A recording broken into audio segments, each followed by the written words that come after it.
Today's episode is brought to you by the Tax Defense Group. Tax season is here, and that means that it's time to file. Instead of going through the hassle of using H&R Block, you can call the experts at the Tax Defense Group. They can handle your tax filing anywhere. Also, for a limited time, if you're a W-2 employee, you can save half off your filing. All you have to do is call the Tax Defense Group before April 15, 2020, and mention that you saw this ad on UCast Studios. Call the Tax Defense Group today at 800-850-7973. That number again is 800-850-7973, and you can visit them online at thetaxdefensegroup.com. And the other sponsor for today is Writer Junkie. Writer Junkie offers a resume writing service for the low cost for $145, and with only a 3-day turnaround, you can't beat that price and delivery time. Call Writer Junkie today at 805-587-7966. That number again is 805-587-7966, and you can visit them online at writerjunkie.com. Mention that you saw this ad in UCast Studios, and they'll get right to work. If you like our content, please check out the other shows on the UCast Studios network. Like this video and subscribe to our channel on YouTube. You can also listen to our content on Apple, Spotify, and other podcast platforms.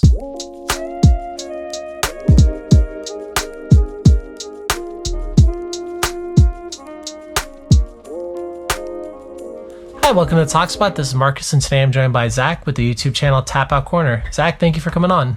Yeah, thanks for having me, Marcus. So, dude, yeah, man, how are you doing? How are things on the YouTube side and everything? So far, so good. As of right now, things have been kind of on the uptick. I had a few kind of slow weeks, but things are going back up now, which I was kind of optimistic would happen. And that's kind of the name of the game on YouTube. Just keep grinding, keep, learn what you can from analytics, learn from other people, and just keep putting stuff out there. It's not going to improve if you just give up. So happy things are going back up now, which is awesome. How long have you been posting content on YouTube for?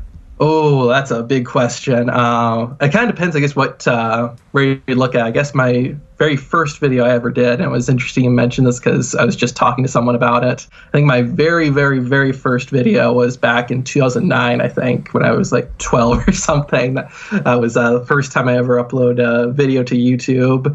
And ever since then, I've kind of been, I guess not off and on, but I've had like tons of different channels and whatnot. And so kind of, I guess, for a little over 10 years, and there were some times where I'd take breaks and whatnot, but I'd always be starting up some new channel because I'm like, oh, I thought this would be fun to do. And then eventually I lose interest and be like, oh, I want to try this other thing, and lose interest on that. And then Tap Out Corner I started in 2015, and kind of it was the same thing at first, and because I'd uploaded one video, and then after that I kind of was like, I moved on like I normally did.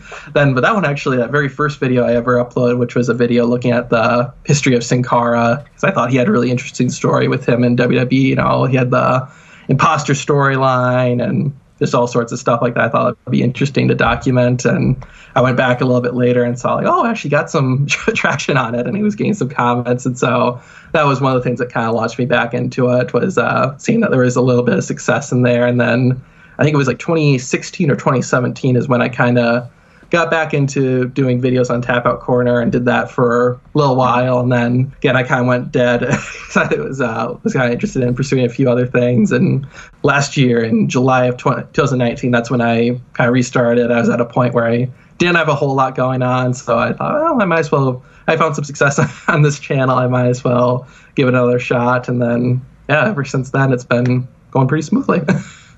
Well, nice, man. I'm really glad to hear that. And I came across the wrestling community on YouTube probably, I don't know, maybe 3 or 4 months ago, something like that. And I didn't even know that it really existed. I mean, for UCast Studios, I'm more familiar with the basketball community on YouTube. Obviously, with somebody too, like the Domcast on the channel. I watched his videos. I knew who he was before I joined the channel, and I knew that there was an NBA community, but the wrestling community, wrestling community on YouTube, I'm just shocked, some of the storylines and the weird things that the WWE has done.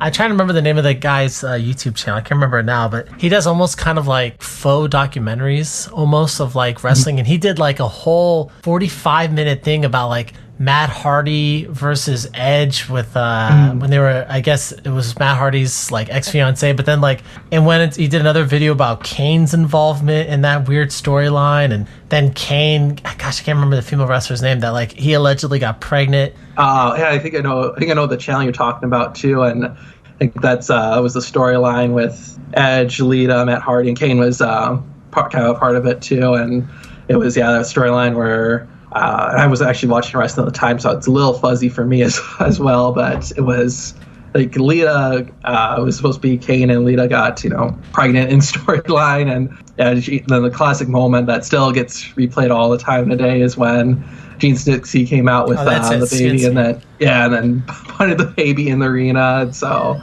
crazy world of wrestling.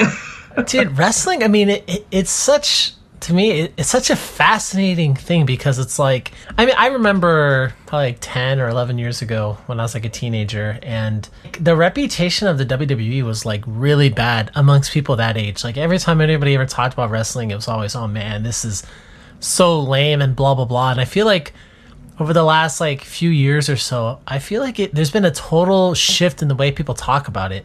Like I feel like it has a lot more love. A lot of people look back at the 90s with nostalgia for it. And I don't know, man. I just feel like at least in my opinion, I feel like it's almost had a little bit of like a brand, like reinvigoration, or just something where people just hold it in higher esteem than they used to.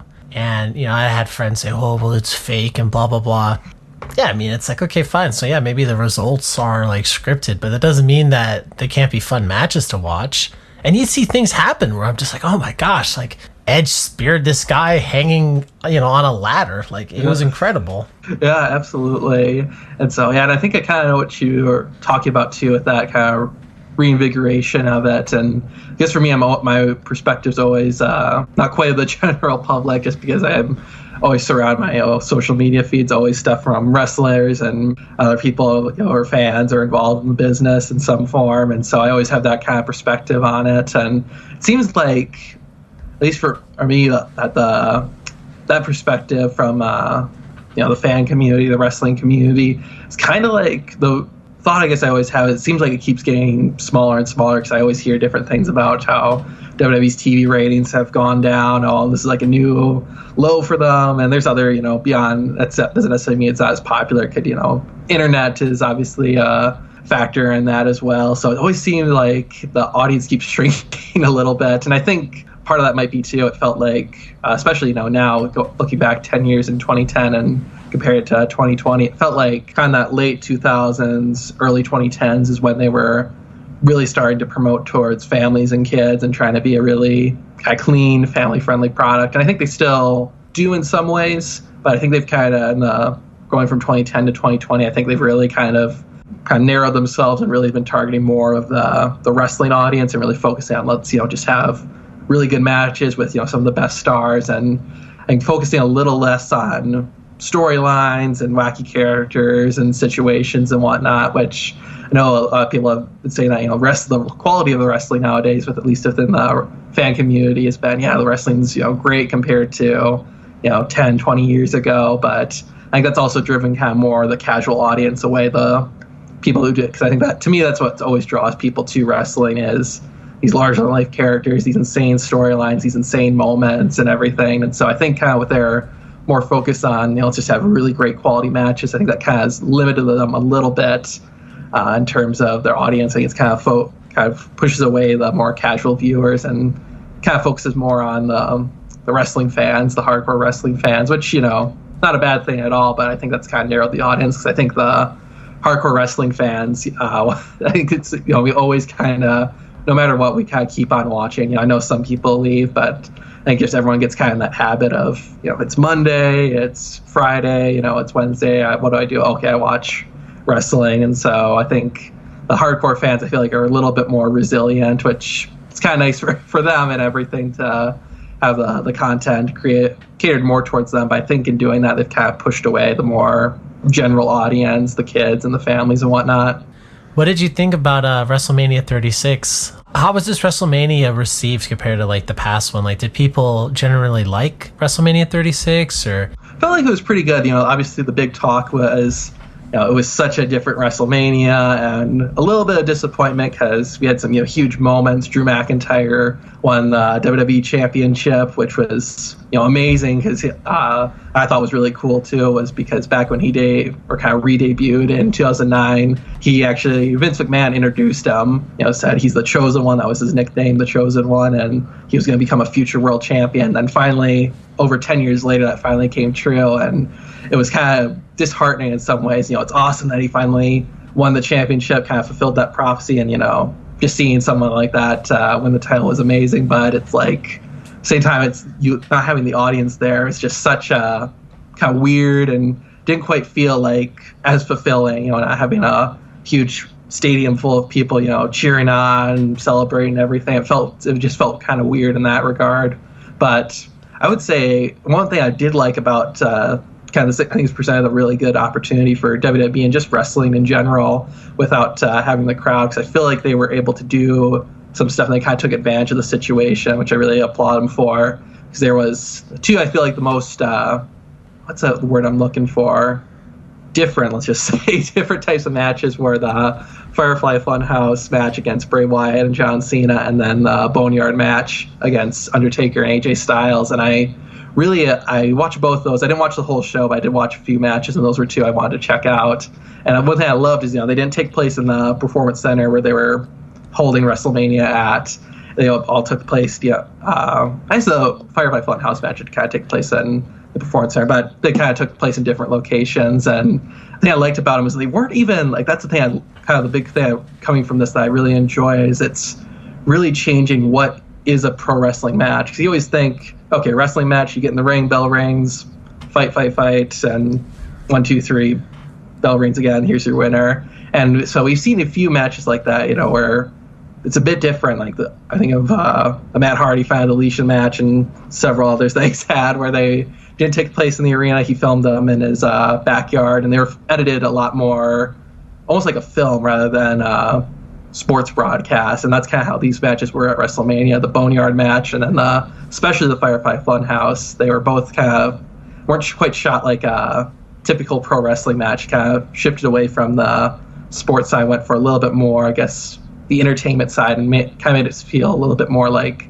a film. And so those were the matches that really struck me the most, just because they were so different, and especially the Firefly Funhouse match, because that wasn't even really like a match at all watching it, because I think John Cena took 2 bumps in the whole thing, and it was just amazing. And I thought if you did have a traditional WrestleMania, traditional wrestling event where you have a live crowd and everything, I don't think it would have worked, or at the very least you would have made people upset, because I would imagine paying a few $100 to go to WrestleMania to watch a match on a screen would be kind of disheartening. But I think with this opportunity, since they didn't have to worry about that at all, I think that kind of allowed them to explore this and do these different types of matches and really kind of push just what is a wrestling match. I think both the Boneyard and the Firefly Funhouse match really kind of pushed that and did something different, which I really thought was great, just because they didn't have that opportunity to be in front of a live audience. So John Cena, he went against The Fiend, right? No, actually the other way around. The Fiend beat John Cena. Dude, it seems like The Fiend, I feel like he's really popular right now. Is he kind of what was going on with that? He was a champion for a while, but then he lost to Goldberg recently. Has he kind of had a really big push over the last year or 6 months or something like that? Yeah, I think so. Definitely with winning the Universal title. I guess it could say it kind of got derailed with Goldberg winning. I was kind of shocked by that. I didn't think Goldberg was going to win, but I did think with him, I think he kind of rebounded with a match with John Cena, just because John Cena is still one of the biggest wrestlers of all time, and so I think that it really helped kind of him recover from that loss, because I think that was one thing everyone was kind of upset about with Goldberg going over the Fiend, just because. I don't think anyone's quite ready for the Fiend character to go away, and you hate to see a push get derailed or go down the tube or just get completely dropped, when it's still really hot, because that's happened so often in wrestling. I think with Zack Ryder's run with the U.S. title back in kind of late 2011, early 2012, and how that got taken away and just completely got thrown off. And so, but I think everything's kind of come back with that. It was a little shaky, disheartening with him losing the title, but I think especially seeing the Firefly Funhouse match was just, I loved it. I thought it was incredible what they did. So I think at least for me, I think he's fully not worried about his push being taken away or whatnot. So And is he a heel or a babyface? I guess that's kind of the thing. I think technically a heel, but in wrestling nowadays, the whole heel babyface dynamics kind of washed away, and so I think a little bit kind of supposed to be a heel, kind of technically, but he's so different, and everything he's doing is great. I think he's kind of gotten the face reaction from people just because it's just such an amazing gimmick and people love it so much. So technically a heel, I believe, but kind of gets more of a babyface reception. Who would you say is the biggest star right now in the WWE? It's a good one. I guess it kind of depends. John Cena is always going to be a big star, and it does depend too, because I think he's still technically on the roster, still technically signed with WWE, but I think his deal's a lot more limited. He doesn't appear as often anymore. I'm guessing he's still whatever his contract is. I'm sure he still has X number of matches he has to do per year or something like that. So, but I would say probably to me the biggest star, the biggest just someone who will immediately has credibility as soon as he walks into the arena or whatever, is Randy Orton, just because he has been around for so long and his career has this huge legacy. He's won world titles, been a part of amazing matches and feuds. So to me, he's still kind of one of the, in terms of credibility, in terms of reception and just and whatnot. And I always think too, when I'm kind of thinking of who's the biggest stars, like he's someone, if there were someone on the roster who were to beat him, I would feel like it would be add a lot of credibility to him. And so to me, Randy Orton is still kind of the biggest star, partially because how long he's been in there and whatnot. What did you think about the match between him and Edge at WrestleMania? That was one I watched, and it's really tough. There's things I didn't like about it, things I liked about it. I liked that the Last Man Standing, that was great, and I loved too. And the other thing I liked about that was that they could really explore the, go throughout the performance center and everything, really make use of the entire area. They didn't have to worry about just performing in the ring. And I think that helped too, since even if there was if they did it at in a stadium or wherever, I guess you would see a few fans probably hovering around, but you still wouldn't see a huge audience during the whole match. So I think it still felt natural. And I love them going around the performance center. I love those hardcore brawls and everything. I think it's just nice, getting away from the ring every once in a while, because we see so many matches in the ring, which, it's pro wrestling. So, I mean, that's part of it. But I do love when we can get away from that and do something a little bit different. And so I love that. They brawled in the gym, they brawled in like a conference room, they went to the garage, then match ended on top of a truck. I thought that was all awesome and whatnot. But something that I didn't like was, and I've heard other people criticize this as well, was the commentary wasn't really that good. They're really monotone, really quiet. And so I don't know if there was almost feels like a technical issue, because there was some points where it almost felt like it was just someone off camera, muttering, that you weren't supposed to actually hear. That's how low they were and low energy. And I know it's a little bit of a different environment because you don't have a huge, crowd shouting behind you, but it's just I'm like, guys, give it a little bit more energy, especially for a feud like this that's really this, intense rivalry. They're both, really upset at each other. It's not just a normal wrestling match or anything like that. So that was kind of one thing that was a bit distracting. It was, throughout the whole match, that was kind of always a little bit odd, because even in, Last Man Standing matches that brawl outside, you still have the kind of ambience of the audience, reacting to things and whatnot. But obviously this time, it was pretty much dead silent, and you'd always hear the wrestlers reacting and everything, because normally that sound gets muffled or contained. So that was a little bit more awkward than really a critique with it. But otherwise, yeah. And I thought the other thing too, I kind of thought beyond the commentary and then kind of the audio being a little bit weird, because he would Edge got ready for the spear and Randy Orton countered with an RKO. You expect when it's a moment like that, you expect a huge pop from the crowd, and you didn't get that this time. You got them both groaning in pain and everything, and so that was just a little awkward. Kind of, not something I would say necessarily hurt the match a bit, but not something that they could have really changed. It just felt kind of awkward. It was kind of not the most natural of reactions. But the other thing I kind of thought that hurt it too, I felt the match just went on a little bit too long, just got a little monotonous with it. So kind of those were my two big things, were just commentary wasn't really that good, went on a little bit too long. I think they could have shortened it up a bit more, but otherwise I thought it was really great. I thought of all the stuff they were able to do, the areas they were able to explore. There was like one point where Edge did an elbow drop. He climbed on top of the ceiling in a conference room and dropped down, hit Randy Orton with an elbow drop. I thought that was awesome. And so overall, I thought it did have some problems, but still an okay match. Was this the first match Edge has had in, like, how many years has it been? Like 10 years or 8 years or something like that? Yeah, 9 years, because his last match was at WrestleMania 27, 2011, and so 9 years, and then he retired in April. I can't remember the exact date of WrestleMania 27, but I guess technically his first match back was at the Royal Rumble, and he did that kind of surprise entrance, and so. But I think first single match, I'm a little bit rusty. I wouldn't know exactly, but I think this was his first singles match back since he retired. So still kind of a big moment and everything. Would you be shocked if Edge was put like in title contention within the next like 6 months to a year? I guess not shocked. I guess the only thing that would surprise me a bit, and consider what they've done with Brock Lesnar, not to be too surprising either way. But I think with his current deal, I think he's kind of on more like a contract like Brock Lesnar or John Cena, where he only does a handful of matches per year. So that would be a little bit surprising, to have him, get win the title, be a little bit more surprising. I guess I wouldn't be too surprised if he got a championship match. I think that could be a great story as well. But, and two, they've done that with Brock Lesnar multiple times where they've given him the world title, even though he's not going to appear a ton and not wrestle a ton either. So I guess it wouldn't be hugely shocking to me if Edge got put in a title picture or even won a championship. Do you think a lot of fans would like to see John Cena and Edge compete again?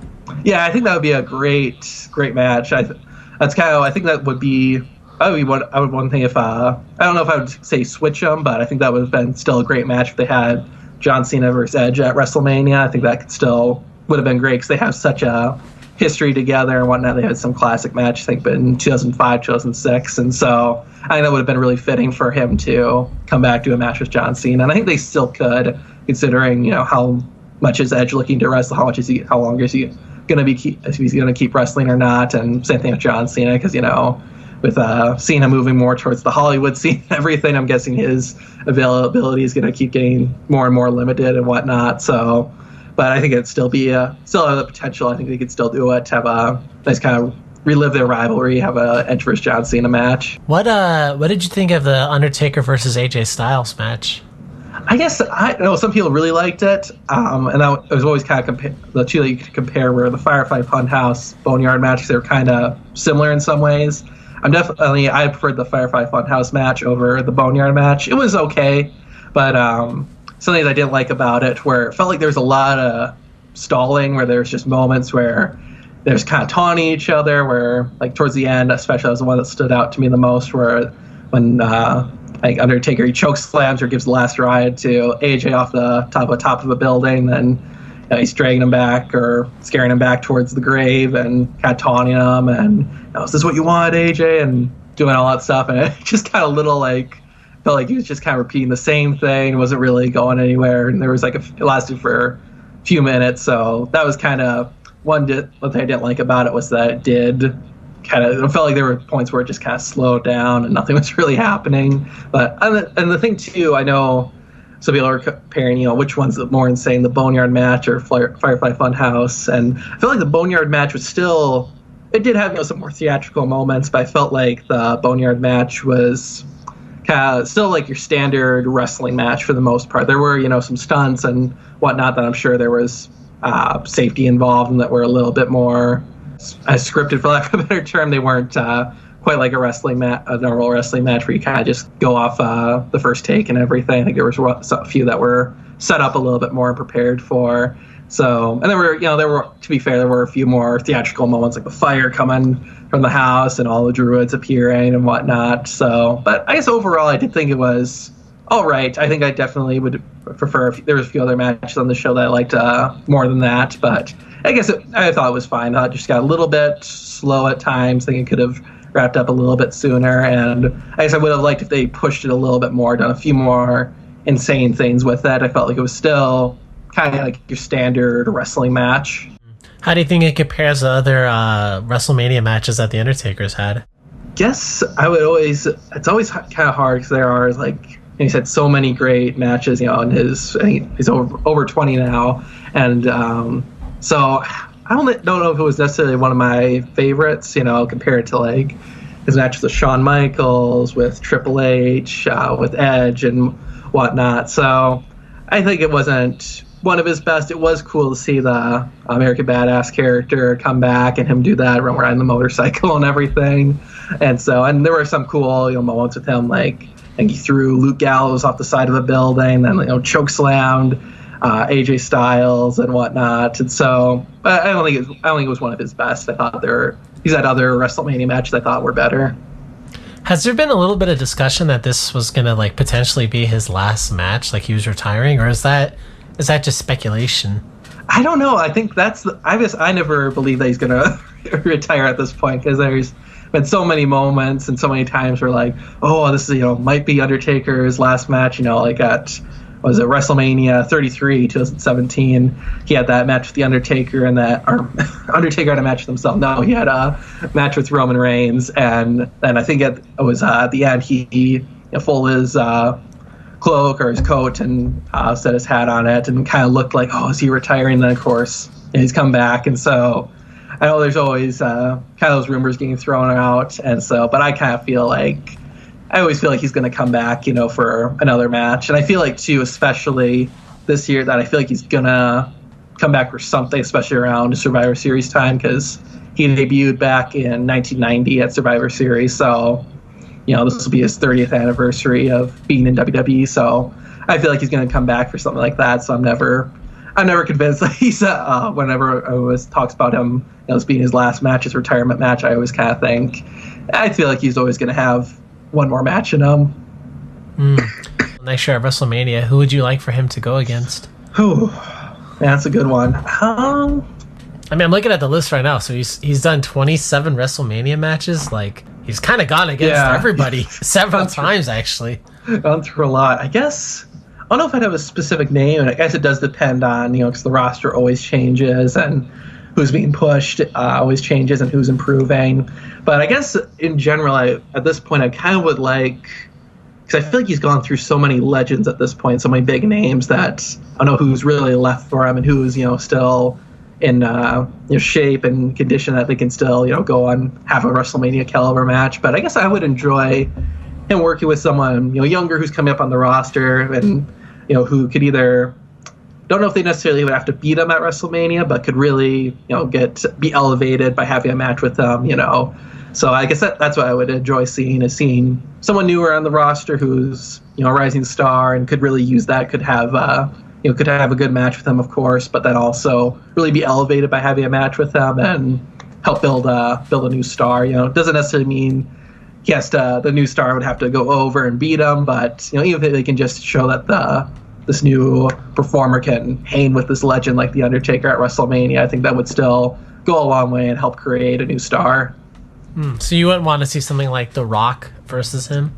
No, I guess it would be cool. I guess I'd be fine with it, but I think it would be more beneficial if they had someone new, someone younger that was able to work with them. Wait, so after, at least out of all the matches that you saw, which one then would you say like actually was the best match of the night? For me, I guess I would say the Firefly Funhouse. I love that it just didn't feel like a wrestling match. It was so different, and I loved all the show all these different points in John Cena's career. I love that in wrestling, when you can go back to events that happened 5 years ago, 10 years ago, 15 years ago, and kind of tie that continuity together. Because so often in wrestling, it's you go from one feud to the next, and you don't really acknowledge your past a whole lot until it's like Hall of Fame ceremony or whatnot. And so I love that they kind of did that going through Cena's career, his debut, and he was wearing those, I think, like red and purple or blue shorts, and then they go to his rapper gimmick and talk about the whole heel turn. Because I remember, especially when I first was kind of following the YouTube wrestling community, I remember that was always a huge thing, people wanting John Cena to turn heel. So I love that they brought that up and addressed that. And so that was a match I really loved. And just, it was so wacky, so different. It wasn't like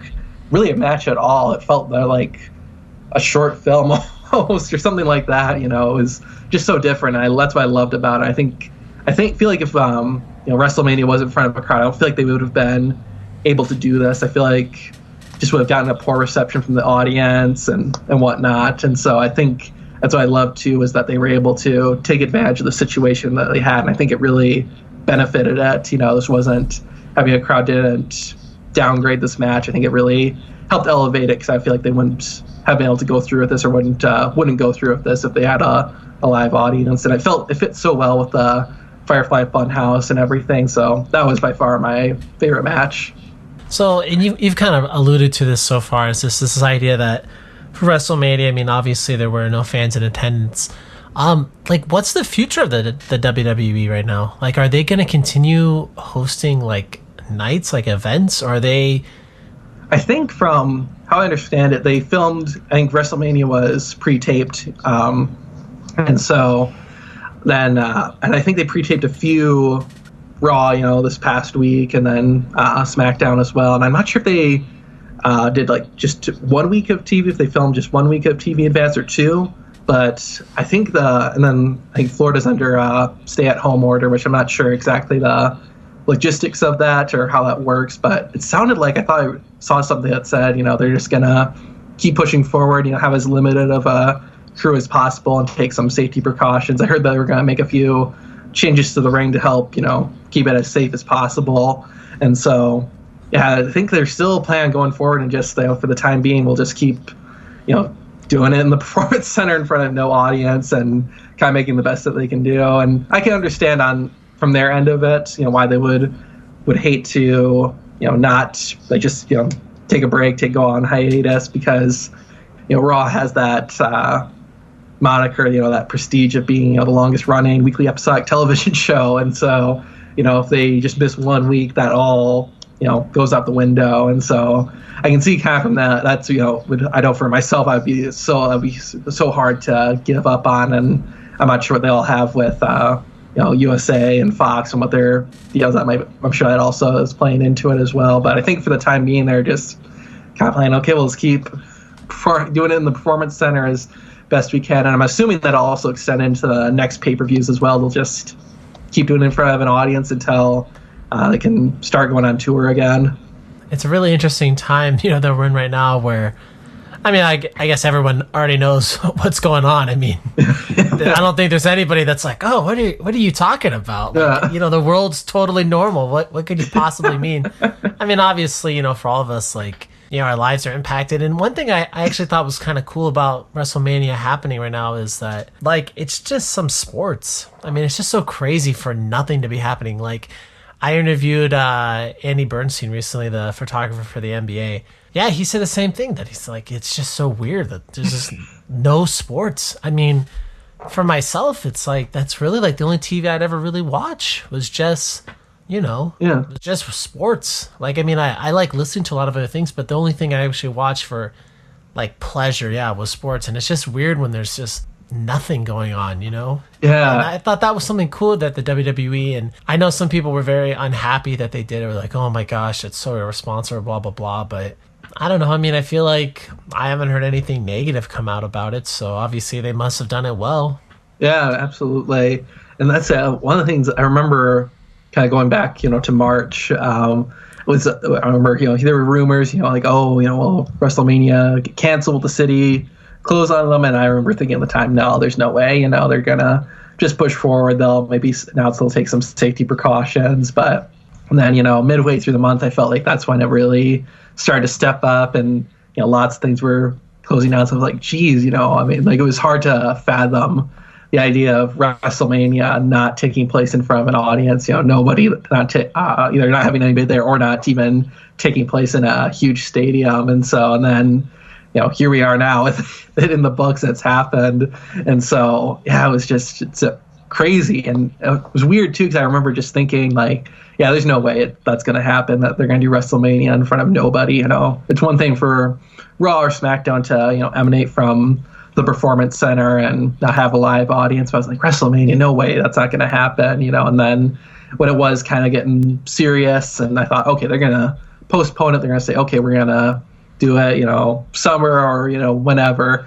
But yeah, they just, refused. And I think from what I saw online, and I don't know, there's always the dirt sheets, as they're called in the wrestling business. You don't know how accurate are, but it was apparently Vince McMahon that was really kind of stern on, yeah, we're going to have WrestleMania same date. We'll just do it from the Performance Center. So, because I thought, for sure, yeah, they're going to postpone this and we'll, do WrestleMania later. But they still stuck to it.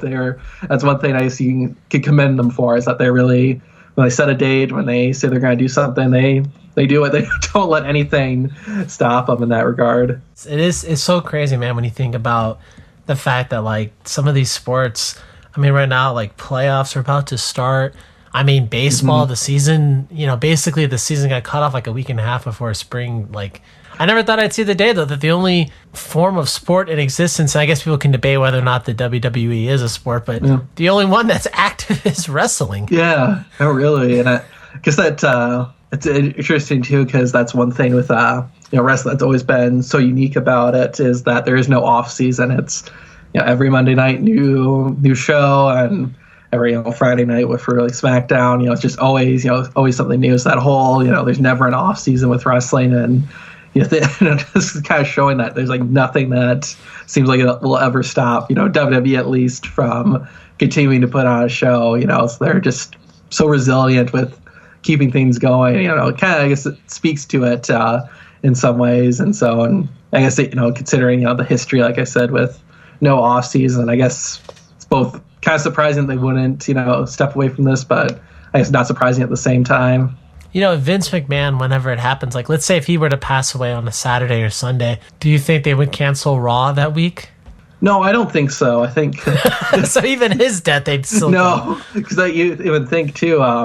There's a controversy back in '99 at Over the Edge. Owen Hart supposed to make a superhero like entrance because his character is the Blue Blazer. And that's when he fell to his death. Yeah, and still the show went on, and don't want to debate that or anything. I don't, but one thing I do like to always add in that conversation is, you're on live TV and everything. So, and I mean, I could see too with a kind of crazy event like that, it's just hard to, go, okay, we're going to completely change the plan. We're going to go, off the air and cut this thing short early. So, but yeah, and the same thing too, Eddie Guerrero passed away on, I think it was a Sunday is when they found out, and then, or maybe it was a Monday that the news kind of came to fruition, and then just became a tribute show. So they're always on there. Obviously, they'll change action depending on the situation and what actually be the content of the show, but they're always on regardless. Has Vince McMahon, has he wrestled like recently or not? Like, he's kind of done like wrestling now. I think for the most part, I'm trying to think of when he had his last kind of in-ring match. I remember one from, I think it was like 2012, 2013. He had a match with Paul Heyman on Raw, and but otherwise I don't think he's had any matches recently. He has, I think it was like 2018, 2017 that he had that got physical. It was he was doing a program with Kevin Owens, and then Kevin headbutted him, and so he's still, taking bumps, still getting involved a little bit, but I don't think he's had any matches in at least 5 years or so. What he should do is he should have a match with Joe Biden, so that way he could say he wrestled one president and potentially another one, or at least a vice president and a president. Exactly. Is Umaga alive, or did he pass away? No, he passed away back in December 2009.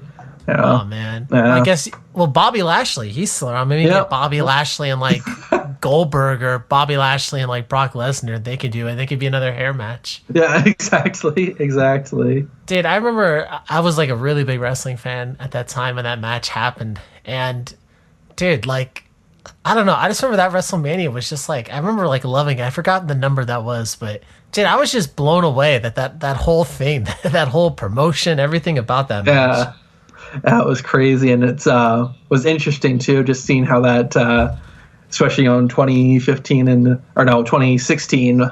the presidential race, how that kind of kept getting brought back and brought into the limelight. And I don't get into like politics or anything, but it was cool. I always kind of mark out in wrestling terms whenever I see kind of mainstream coverage of WWE or just pro wrestling in general. So I loved that people were picking up that clip and everything, and that was kind of being brought back into the spotlight, and not just in the wrestling scene, but just in the world in general.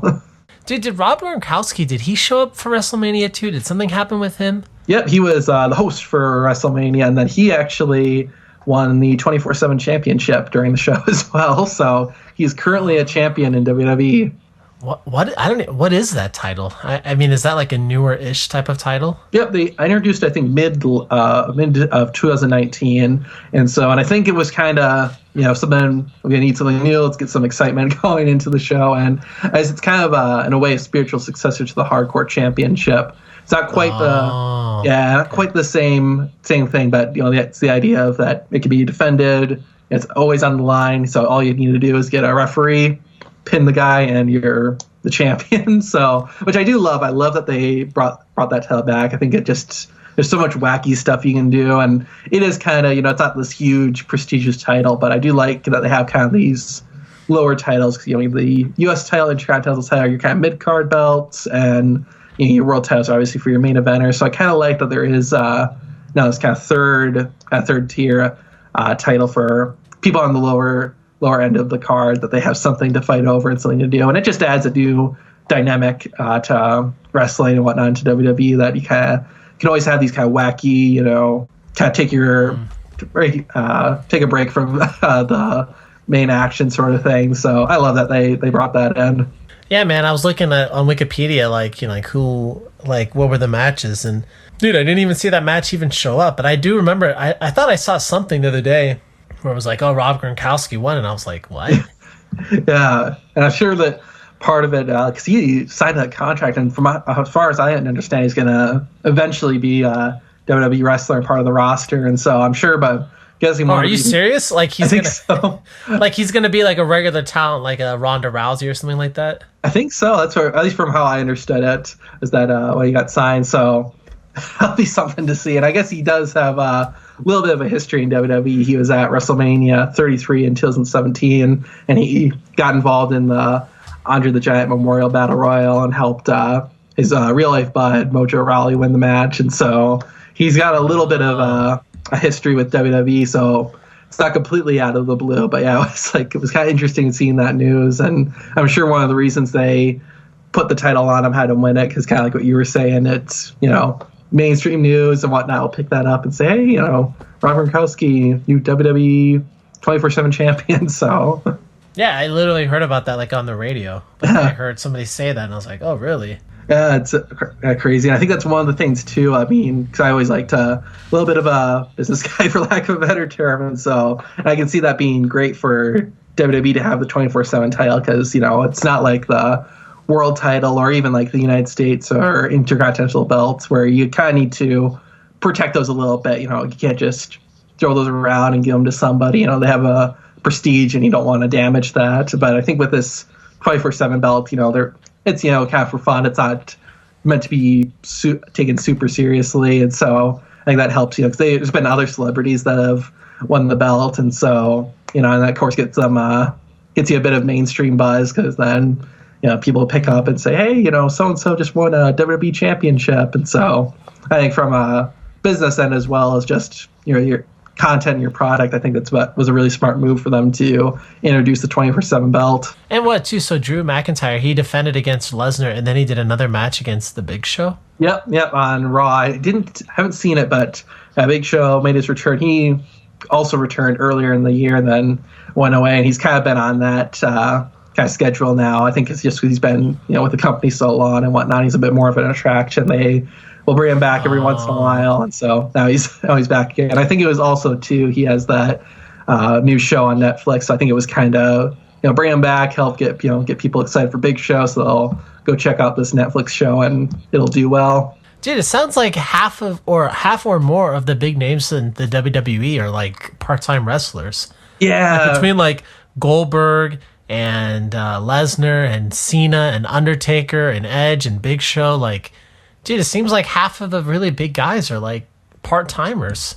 Yeah, absolutely. And that's something that people have been noticing for the past few years, is like, a lot of the main eventers are these part-timers, and it makes sense. Obviously, these guys have been have these long, lengthy careers and whatnot. So obviously there would be names, but yeah, they kind of been relying on that a lot now, to help promote these shows and help build, attendance and get people watching, is using these older names, which, works obviously, but sooner or later, these guys aren't going to be able to wrestle, and, you need new stars. So where does that leave everybody else? And I think that's one thing that, upsets a lot of people, like with Goldberg winning the Universal Championship. You have Bray Wyatt. He's been, in WWE for a little while now, but, he's still a newer star, still younger and everything. So, but, the older guy, Goldberg, the one who's been, started wrestling in the 90s, is the one who goes over. And so that's, happened other times too, where the older stars go over the newer stars. So it's like you keep promoting and keep building,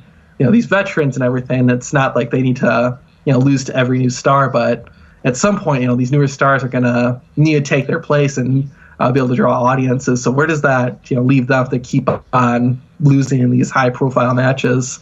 When CM Punk comes back to wrestle, do you think he'll be a part-timer or a full-timer? Yeah, I guess that's one thing I'm not, I still don't know if he's going to come back or anything, if he will. I kind of feel like he does have at least one more match in him, and I know people will say that, him coming back on Fox, isn't a real WWE return because his contract is with Fox, and, he's just doing the WWE backstage. But I kind of feel like, considering where their relationship left off, CM Punk's and WWE's, I kind of feel like something like this needs to happen in order for him to make an in-ring return. I don't think he would have ever just, gotten the phone and say, hey, I want to come back, or WWE would have called him and instantly he would start wrestling again. I think they kind of needed this buffer, something to help rebuild the bridge. And I think WWE backstage is kind of that buffer that start to building their relationship again. But I think if he does come back, I think it's probably going to be a part-time basis. If you were to ever, I think it would be,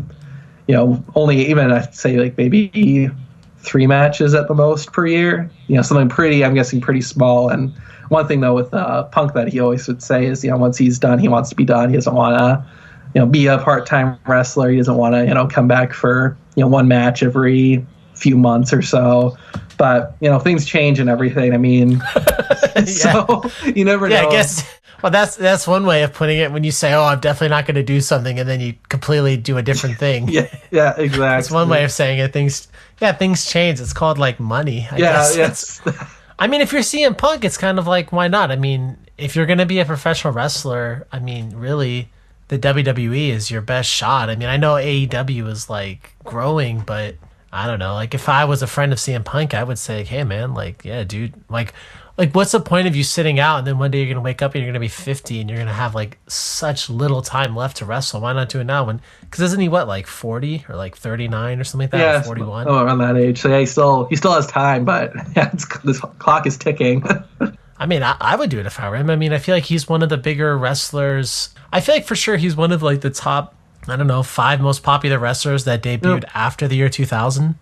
Yeah, I think that'd be definitely kind of agree with that range, because he's been, especially too with the whole him walking, I felt like, I don't know, not necessarily made him a bigger star, but definitely added some prestige to him, and in the sense that he just all of a sudden left, there was this huge controversy and huge, just there was an insane moment when he left back in 2014. So I think that kind of added to his mystique maybe in some way, just kind of added to his character. And so I think he's definitely, especially after he dropped the pipe bomb promo in 2011 and went on to hold the WWE Championship for a year, I think he's definitely solidified himself as, he solidified his spot in wrestling, I think, for sure, and definitely as one of the top competitors and top wrestlers from 2000 onward. Do you think if he came back to wrestle, you think they'd have Kevin Nash go over on him again, or no? No, I don't think so. We haven't seen Kevin Nash at least on like Raw or SmackDown for years now. So I wonder if he'll ever come back and kind of do what he did in 2011.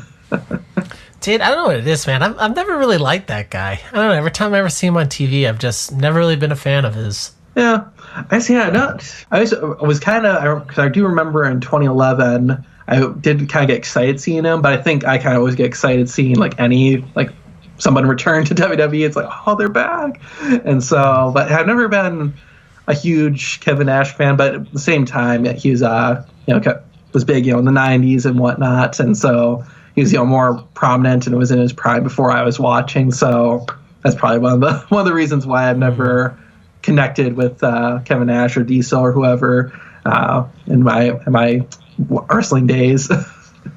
Is Kurt Angle, is he still competing or not really?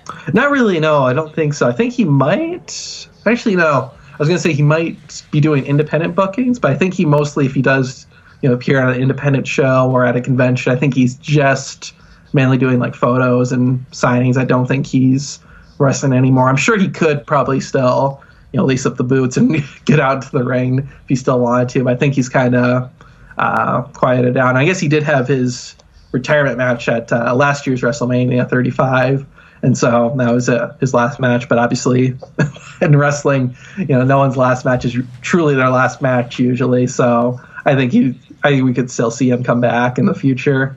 Dude, I don't know what it is, man, about Kurt. I mean, at least when I was really watching wrestling and he was on like SmackDown, like, dude, I remember really loving watching him like wrestle. I don't know what it was. It was, I don't know. I just really liked his personality then. I don't know. Even though he kind of seemed like a total a-hole, like there's something about it that kind of seemed like, okay, I know this what this guy is, but yeah, I don't know, man. I remember I remember we talked on the phone, whatever it was, like a month ago, and we brought up Finley. Oh yeah.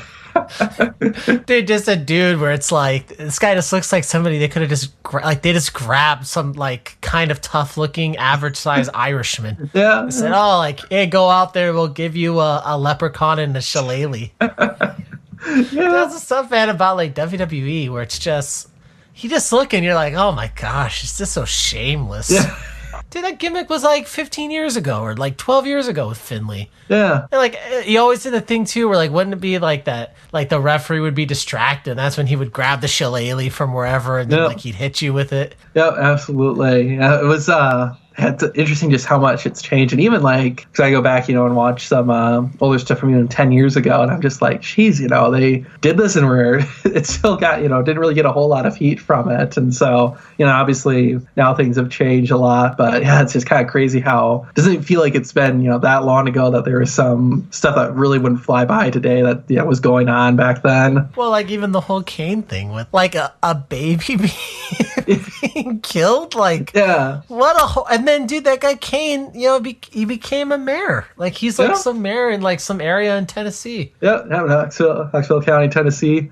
Yeah, it's like crazy though how the world of wrestling and the impact it has on the real world. Jesse Ventura was governor of Minnesota, and Linda McMahon was running for Senate at one point, and so, and I know I think it's something that usually comes up for a lot of them. I know with Linda McMahon, it definitely came up was her background in wrestling and WWE, and wrestling's got a bit of a seedy reputation, especially if you look at what they were doing in the 90s with the Attitude Era, and even like it didn't feel like it really kind of cleaned up to like the late 2000s when they kind of let's tone it back, start marketing more towards the families and whatnot. So yeah, it's just kind of crazy.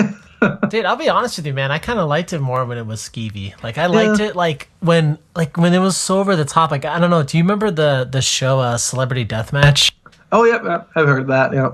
Yeah, dude. Like, I remember when I was a kid, like in the '90s, watching that, and it was like I felt like that at the time. It seemed like a total exaggeration from what was happening in the WWF at the time. Yeah, it was like, whoa, these crazy things, and just I don't know, man. It'll be. I highly doubt we'll ever go back to that world though, where a guy like, Mick Foley's up there, dude, looking like an insane asylum escapee and getting thrown off a cage 20 feet. I think, and that's one thing too, because there was, especially I feel like more so back, kind of going to like 10 years ago, during like I always feel like the PG era, and some will still argue where I was kind of in it technically, but I feel like 2009, 2010 was the real, that was like when the PG era was at its strongest. And I feel like ever since then, they've kind of slowly but surely been moving away from that. And so, and I remember back then, I think when it was just so, they were really trying to clean up the product, make it look, very family friendly, family appropriate. I remember that was like, especially on YouTube with so many people were,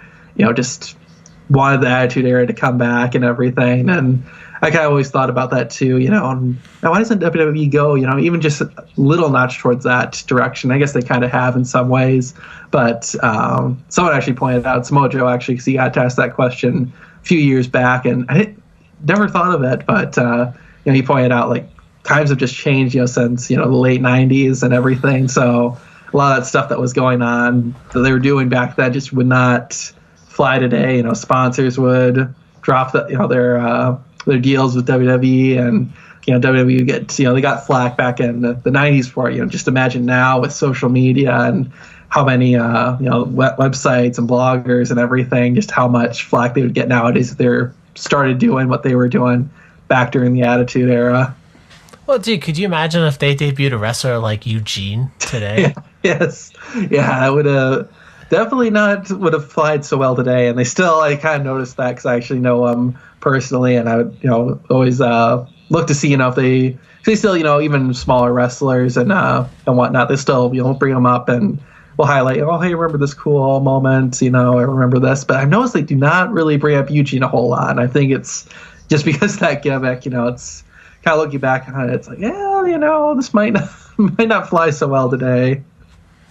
Wait, you said that Eugene, or you've met him? Yep. Yeah, he actually went over where I live. He started up a wrestling school back in late 2015, mid 2015, and started, open up a wrestling school here, started running shows in the nearby area and everything. So, and as soon as I knew that he was here, that's always been one of my big dreams is, doing media work and whatnot, doing video production for, pro wrestling company. And so when I heard that, I was like right on it. I was like, yeah, just let me join. I don't need to pay me a dime. I just want to, be a part of this. This was amazing. It was a really fun time. It helped out for like about 2 years, and it was just a blast. And hearing him too, because he obviously has, I think over 20-year history in wrestling. So hearing all his stories and actually being in the WWE, having matches with, Triple H, and back in OVW, he had matches with John Cena and everything. It was just incredible.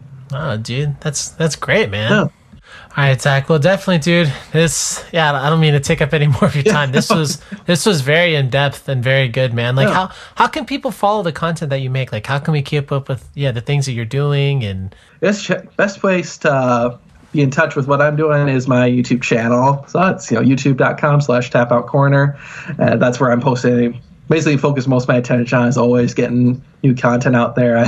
Someone actually a few years back, and it's unfortunate it hasn't really changed a whole lot, is mentioning, like, oh man, you don't have that many Twitter followers. I'm like, yeah, I don't. And so, but part of the reason is just because I don't put probably as much time as I need to on the other platforms. I'm always just so focused on getting new videos out on the channel and everything. And I always want to keep trying to make them as good as possible. And there's always like little things that I keep seeing that I want to change before hitting upload and everything. So, but YouTube channel, Tap Out Corner, that's where you can stay up to date with what I'm doing. All right, Zach. Well, definitely, man. Thank you so much for coming on, and definitely look forward to talking to you again sometime. You too. Thanks for having me, Marcus. We want to thank today's sponsors again, the Tax Defense Group and Rider Junkie. You can contact the Tax Defense Group at 800-850-7973. And Rider Junkie's phone number again was 805-587-7966.